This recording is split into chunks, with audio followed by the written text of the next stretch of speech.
ነው ሊያስተኛኝ እየፈራው ማለት ነው። አምላኬ ሆይ አደራህን ተበደርልኝ እድሜ ይላለሁ። እኮ አለመጨለሌ እኔ ሆኜ ነው። አባቴም የስራዋን ስጣት ምቀኛው ራሱ እኮ ገንዘብሽን ሲቆጠር ነው የሚያድረው። አሁን አንቺ ሪስቴት ኢትዮጵያ ውስጥ እንደሰራሽ እኔ አሁን የሆነ ሰው ነው የነገረኝ። መጡ ፋሲካ የሁሉ ሪስቴት ሸጠች ሀብታም ሆነች ብሎ ሰው በቃ የአንቺን ብር ነው የሚቆጥረው። እኔ አሁን የሆነ ምንድነው የሚባለው ይሄ ፌመሱ ሪስቴት አንቺ ሰራሽበት እሱን እኮ ብር እኮ አልቀበልም። እሱን ፕሮሞሽን ስሰራ ቤት ስሸጥ 15 ቤት ሸጠች ይሄን ሁሉ ሚሊዮን ብር አገኘች ተብዬ እኔ ሰምቻለሁ። ሰው እኮ 15 ቤት ስሸጥ ታዲያ እነሱ እኮ እኔ እኮ ምን አልኳቸው? ኦቪድና የምትለው ብር አትስጡኝ አልኩኝ እኮ ሁላችን ላይ ያለው በብር እኮ አይደለም በቤት ነው። እኔ ፕሮሞሽን ሊያሰሩኝ ወስደውኝ ኦቪድ ላይ አሉ 15 ቤት ሽጣሽ ሸቀላለች ሀብታም ሆነች አሉ። በቃ ያርግላት ያው ኦቪድ ላይ ናልንገር ሸጫለሁ። ሰው ሳይሰማ እኮ ትንሽ ነገር እንትን አይልም። ግን ኦቪድ ላይ ቤት ስሸጥ እኔ ብር አልቀበልም ቤት ስጡኝ ነው ያልኩት። እኔ ብዬ ካለው እኮ እየተዘጋጀው ነው። የ9 ዓመት ልጅ እያለው ነው እናቴ ሞተችው። እኔም በ9 ዓመቱ ልጄ ብሞት እንኳን ቢያንስ ቤት አለው አዲስ አበባ ላይ ሂሳብ ሰርቼ ጨርሻለሁ ተዘጋጅቻለሁ እያልኩ እኮ ነው ክርስቶስን እና ቤት ባለቱ ቤድሩም ግን ገና ነው ተሰርቶ ሲያልቅ ነው። ጀግና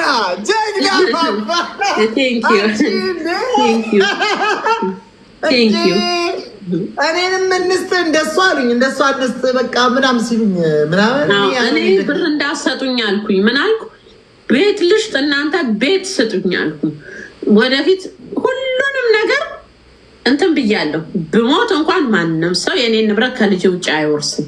ባል እንዳሌል ምን እንዳሌል እሱን እንዳለ አስመዝግቤ ምናምን ጨራርሻለሁ። አንድ ሰው እንዳይበላ ከልጅ ውጭ ማለት ነው ብዬ እና ያንን ያመቻቸውት እኔ ልሞት ከሞትኩ ብዬ ነው። ግን ይኸው በቁሜ የገደለች ማሂ አልብላ ይቅርብኝ።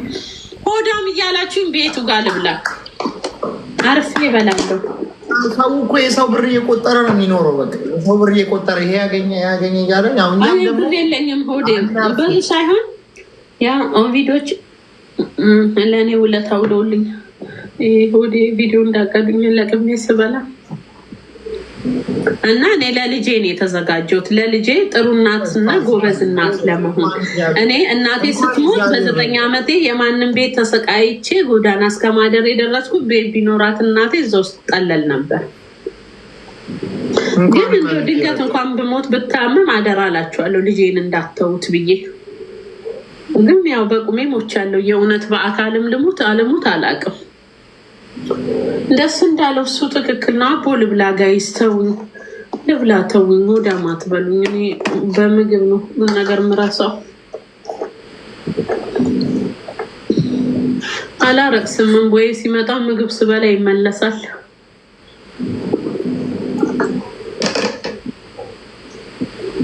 ይሄ ሁሉ የኢትዮጵያ ሕዝብ ጉዳዩን አይቷል። ምን ብሏል? ይሄ ሁሉ የኢትዮጵያ ሕዝብ በየዓለም ዙሪያ ነው ያለው። እቺን ሴትዮ ቤተሰቧ ተለቋል፣ የልጆቹ ፎቶ ተለቋል፣ የባለቤቷ ተለቋል። ከአንድ ቦታ ላይ እንዴት ሴትየዋን ሊጠቁሙ አልቻሉ? ይሄ ሁሉ ሚዲያው እንደዚህ አትወጣም ከፍላ ነው እንጂ የሚሆነው። ይህንን ወደኋላ ብሎ የሚጠይቅልኝ አንድም ዘመድና ወዳጅ የለኝም። አንድ ዘመድ ወደኋላ ለምንድን ነው ሚኪ ላይ ብቻ የተደረገው ፎከስ ብሎ ሜቢ እሷ ከፍላስ ቢሆን እኔ ላይ ፎከስ እኔ ላይ ብቻ ሰው ፎከስ እንዲያደርግ የተደረገው እንዴት እንደሆነ ታውቃለህ? እኔ ይኸውልህ ያንተን ቁስል እኔ የምረዳት በምን እንደሆነ ታውቃለህ? ሴትዮዋ እንዴት እንደምታሳምን ህዝቡ አላያትም። እኔ ሴትዮዋ መልአክ ሆና እንዴት እንዳሳመነች ስለማቅ ቁስልህን እረዳካለሁ፣ የምትለውን አምንካለሁ። ለምን ሴትዮዋ የማሳመን ብቃት አላት። ደግሞ እኮ ልጄ እኮ ነው ብላ የምጠራክ ልጄ እኮ ነው። እዛ እንትን ፀጉር ቤት ያሉት ሰዎች ሚኪ ልጄ ነው እኔ ነኝ ያሳደግኩት ከልጅነቱ ነው ብላን የምትልን አሉ። ፀጉር ቤት ያሉት ሰዎች ከልጅነቱ አላለችኝም፣ ግን ሚኪ እንደ ልጄ ነው የማየው። እኔ ደግሞ እንዴት ሆና ወልዳው ነው እንደ ልጇ የምታየው? ያኔ ታላቅ ፕሮሞሽን የሰራሽው አንቺ ነሽ። እኔ እኮ በቃ የዋህነቴን እዚህ ጋር አይታ እኮ ላፍ ያደረገችኝ እኮ ልጅ እንደ ልጄ ነው ማይዋረች አለች። አባቴ ሙት እኔ ግን እህቴ ነው የምትለኝ። የእንጀራ ልጅ ነኝ እንጂ ምን ልጅ ሆንኩኝ? የእንጀራ ልጅ ነኝ ምን ልጅ ሆንኩኝ? እኔ አንተ ግን የስራዋን ይስጣት። እውነት የሰው ሀቅ የዚህ ሁሉ ህዝብ ሀቅ በተለይ ከኢትዮጵያ ስንቱ መሰለክ ባልና ሚስት የተለያዩት በሷ ሰበብ ልጆቻቸውን የበተኑ የእነሱ ሀቅ አዙሮ ለህግ ያጋልጣት። ህግ እጅ ትውደቅ፣ ትያዝ፣ ትታሰር። ግን እኔ ልጆቿ ይሄን ይሆኑ ብዬ እንኳን አልራገሩም። ልጆቿ ምን ያውቃሉ? ልጆቿማ እኔም ወደ 3 ምናምን ጭንቅላቴ ላይ አሰብኩና ልራገም ብዬ በቃ ተውኩት። ኖ ልጆቿ ምን ያውቃሉ? ልጆቿ የእግዚአብሔር መልአኮች የእሷ ልጅ መሆናቸው ራሱ ጥፋት አይደለም። ምን ያርጉ ደግሞ ልጆቿ ሲያማምሩ አይተሃል? መልአክ የመሰሉ በጣም የሚያማምሩት አባቴም ልጄን ራሱ ወስደው እንትን መዋኛ ቦታ ሲያዝናኑት ተባብረው ኮላሪቱን አለመውሰዳቸው እግዚአብሔር ይመስገን። አባቴም ብትወስደው ኮላሪቴ ጤነኛ አይደለም፣ ምንም አይሰራላትም። እድሜ ለነማዳም በሽቦ መሬት ሲያስፈትጉኝ ሁለቱም ጤነኛ አይደለም። በውሃ ያህል ነው ያለው። ጤነኛ እግዚአብሔር አለን። የአፍሬ መጥፎ ነው። የአፍሬ ትበያለች መጥፎ ነው። ኮላሪቴን ድሮም ያመኛል፣ ሆዴ እታከማለሁ። አባቴ ሙት። ስለዛ የኔን ብትወስድ ምንም አይሰራላትማ። ጭራሽኑ በሽታ ነው የሚሆንባት። የልጄን አለመውሰዷ እግዜር ይስጣት። ፋሲካ ይቆይ። አሁን አንቺ ጋር ስትመጣ ምንድን ነው የምትልሽ? ምንድን ነው የምታወሩት? እስኪ ንገሪኝ። ብርቄ የለችም እንዴ? ብርቄማ ምን ትላታለች መሰለህ? መልአክ እኮ ነች። ወይኔ እንደዚህ አይነት ሰው አለ ትላለች። እኔም እንዲህ ነው የምላ። ከዛ እኔና ብርቄነት ተቃቀፍና በቃ አሜሪካ ሊሄድ ነው። አሁን አሜሪካ ሲሄድ እዚህ አንቺ ትሰሪያለሽ ልመጅ ይላታል። ለአንቺ ትችልሽ ሄዳል። ልጅቷ ራሱ ስራ ሳገባ ስንት ጊዜ ሱቁን ወስዳለሁ ብላ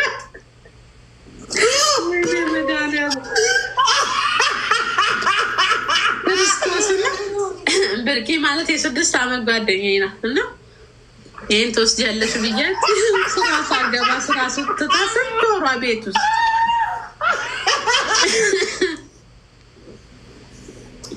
በስመ አብ ተጫወተች። ምን አይነት መልአክ ናት እኮ ነው የምንለው። ምን አይነት ጥሩ ሰው ናት። ከንማሂንቲማ መልኤካ ከታቴ ዋንጀቻ ባል ማሊኒቲ ነከና መልኤካ ምትጀቻን ባል ኮዱበድ ማሉ ዋይሺ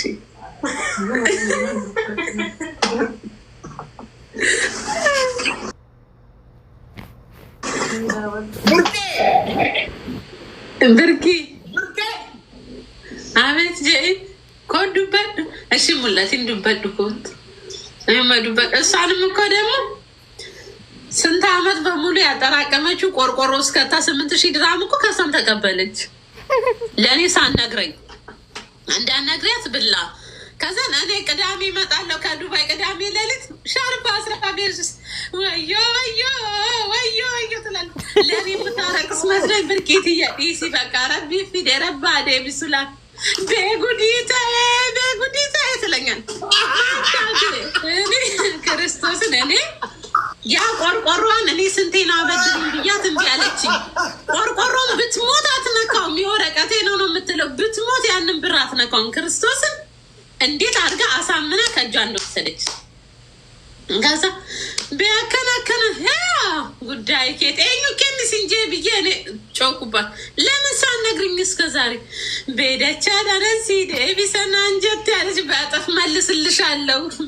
በእጥፍ ስመልስልኝ 8000 ወረቀት አሰራና ሌላውን ትኬት ቆርጬ ኢትዮጵያ ሂጄ እመለስበታለሁ ብዬ ነው አለ። ኛተም ተኪኖር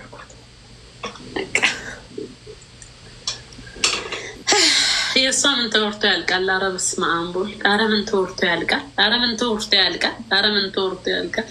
ያው አለን አንድ ላይ እያረቀስን እሷም እንደኔ ህልም ነው የሚመስላት ታውቃለህ።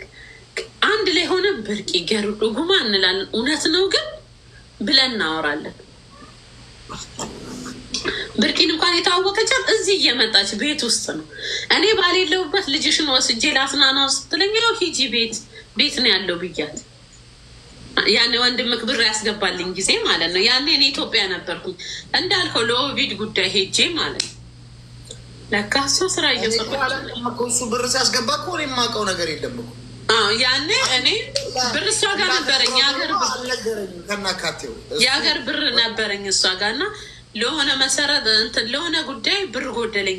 እንደውም ወረቀቱን ልኬላታለሁ የጎደለኝ 251,000 ጎደለኝ ስላት ካለሽ አልኳት፣ ካለሽ የኢትዮጵያ ብር ላኪልኝ ስላት ከዛ 148,000 ላከችልኝ።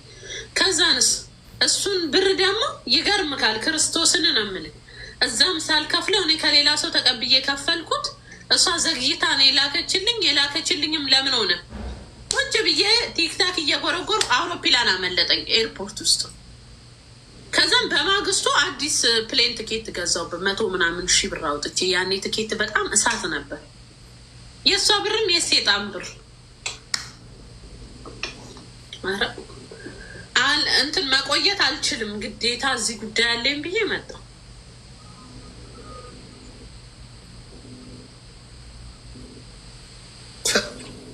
አረቺ መንፈስ ናት፣ በኢየሱስ መንፈስ ናት።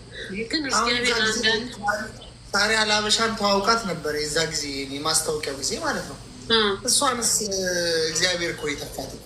አሁን እኮ ከዚህ የተነካካችሁን ሰው ሁላ እኮ የሆነ ነገር እያደረገች የሆነ ነገር እኔ ሀቢባ 500,000 ብር ታበድረኝ ስትል ሀቢባ ጋር ደወልኩና ሀቢባ ብድር ልትጠይቅሽ ነው፣ ብድር አሁን ትጠይቅሻለች፣ ብድር ሀቢባ ልጠይቅ። እኔን ስትጠይቀኝ እኔ ብር የለኝም እንደዚህ ሆኖ እኔ ብር ሀቢባን እሺ ልጠይቅ ስትል እሺ ጠይቂያት ስልኳን ስትል ይኸው ስልኳ ሀቢባ ጋር ቀድሜ ደውዬ ሀቢባ ብትጠይቅሽ እንኳን የለኝም በያት የለኝም። እኔ ልጠይቃት ብላት አታውቅም አታውቅም ሀቢባን። ከዛ እኔ ደውዬ ቶሎ ለሀቢባ ነገር ሀቢባ የለኝም ምናምን አለቻት። እዛ ጋር እኛ ስንተፋ ማለት እኛ ስንድን ግን እኔ በእጃ ዙር መልሶ እዳው ሌላ አጠፍ ለመሆን ነው እንጂ ኦልሬዲ ተሰርቷል። እኔ መቻወቅ ድራማ አይ ሲጀመርም አንደኛ ወይ መተት አላት እቺ ሴት ወይ እንዳልኩክ መንፈስ ናት፣ ሰው አይደለችም። አሁን የድሮ ጊዜ ሰው ምን ይላል መሰልክ፣ ሴጣኖች አሉ የሚያማምሩ ቆንጆ ናቸው ሴጣኖች በተፈጥሮ ይባላል ታውቃለህ። ቀይም ናቸው ሴጣን እንደምናስበው ጥቁር እንዳይመስላችሁ ጋይስ። እና ግን ሴጣን ያየ ሰው ድሮ ሲነግረኝ ማለት ነው፣ ግን ሴጣን ኮቴው ይሄ እግሩ ዱዳ ነው አሉ። የእሷ ግን ኮቴዋ እግሯ ዱዳ አይደለም። ያኔ እግር አላት፣ እኔ ብዙ ቀን አይቻለሁ እግሯን፣ ጥፍሮቿ ሲያማምሩ እግር አላት። እግር ያላት ሴጣን ናት እሷ ታውቃለህ። ክርስቶስን ሳያላመነው እሷ እግር ያላት ትክክለኛ ሴጣን ናት እንጂ ሴጣን አይደለችም አልልም። ናት እግር ያለው ሴጣን ናት። እውነቴን እኮ ነው ክርስቶስን እውነቴን እኮ ነው ሚኪዬ፣ የቀልዴ መስሎ ነው። ክርስቶስን እግር ያላት ሴጣን ናት። ሴጣንማ ሴጣን ናት። የሆነ ጊዜ ያሉ የሆነ ሰውዬ ራሱ መኪና ሲነዳ ሹፌር ነው እና ሌሊት ነው የሚነዳው። መንገድ ላይ ያሉ ሴጣኑ አስቆመችው። ቆንጅዬ ናት አሉ። ይህን ፀጉሯን እንዲህ ብን እያደረገች አሉ። ቆንጆ ናት አሉ። መልአክ ነው የምመስለው። ከዛ አቁሞ ሰውዬው ጫናት አሉ። ጭኗት ልክ የሆነ ቦታ ሲያደርሳት አሉ። ልክ ልትወርድ እዚህ ጋር አቁመኝ ስትለው አሉ አየምኗን እግሯን ቴንኪኔማ እግሯን አያሉ። እግሯ ዱዳ ነው። ያ ሰውዬ ለሰው ነግሮ በሰው ነው የተነገረ። ዱዳ ማለት እኮ የማይሰማ ማለት ነው። ዱዳ ማለት የማይሰማ ማለት ነው። ኖ አይደለም። ኮቴ ዱዳ ማለት ይኸውልህ፣ ይሄ እግራችን የለም የተፈጥሮ እግራችን የሴጣኖች አሉ። ልክ እንደ አህያ እግር አያት። አይተሃል? እንደዛ ነው የሚሆኑ ሁሉ ነገራቸው እንደኛ የሆኑና ያሉ እግራቸው እንደዛ። ግን እሷን እኔ ደጋግሜ ይቻታለሁ። ምን ነው እሷ እግር አላት ኮቴ የላትም እግር አላት እግር አላት። እኔ ምን አውቃለሁ?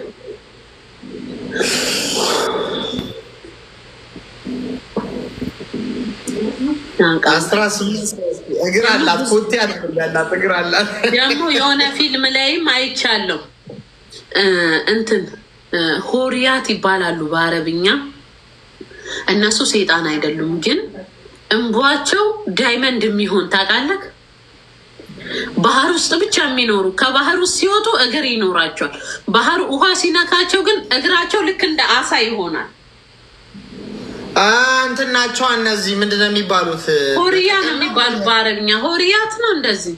አረ በእንትን ቆይ በአማርኛ የምናውቀዋለን የተረት መጽሐፍ ላይ ምንድን ነው የሚባሉት? እነሱም ብትሆንስ ከነ ልጆቿ ከነ ባሏ መርሜድ የሚባሉት መርሜድ